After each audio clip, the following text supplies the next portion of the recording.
Thank you, Mr. President. This is an extraordinary day. This is an issue that, I grew up in the Democratic Party, and every major Democratic leader for 20 years has been making this promise to the American people. This was the fulcrum of Bernie Sanders' runs for presidency, that he was going to eliminate this discrepancy between Europe and the United States.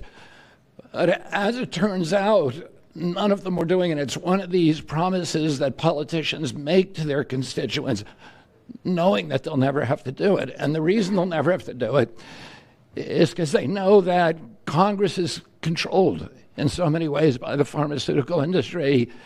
There's at least one pharmaceutical lobbyist for every congressman, every senator on Capitol Hill, and every member of the Supreme Court. By some estimates, 3.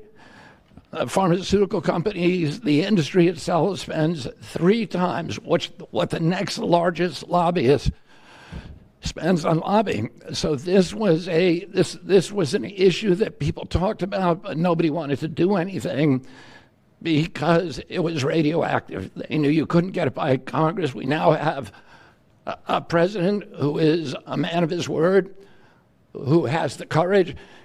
President Trump was taking money from the pharmaceutical industry, too. I think they gave you $100 million. Yeah. But he can't be bought, unlike most of the politicians in this country. And he is standing here for the American people. I don't know what, there's writers like Lord Elizabeth Warren or Robert Reich who are saying that President Trump is on this side of the oligarchs.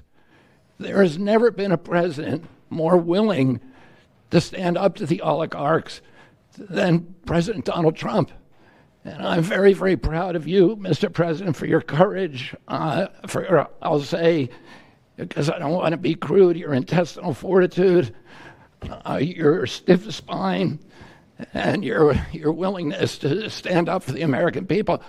We have 4.2% of the world's population. Our country represents 75% of the revenues for pharmaceutical companies. We spend in our country $1,126 per capita on drugs. In Britain, they spend about $240. They spend 1/5 of what we do. And this is true across Europe. And the drug companies, Europeans, if you ask them, it made no sense what they were saying. America has to pay for this innovation or it's not going to happen. What President Trump is saying to our European partners is you got to raise the amount that you're paying for those drugs and pay for your share of the innovation. That the United States is no longer subsidizing that. If the Europeans raise the price of their drugs by just 20%, that is $10 trillion that can be spent on innovation, and the health of all people all across the globe is going to increase because we're going to have better products.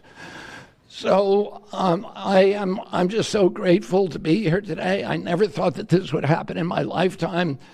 I have a couple of kids who are Democrats, are big Bernie Sanders fans, and when I told them that this was going to happen, they had tears in their eyes because they thought this is never going to happen in our lifetime, and we finally have a president who's willing to stand up for the American people. Thank you, and Dr.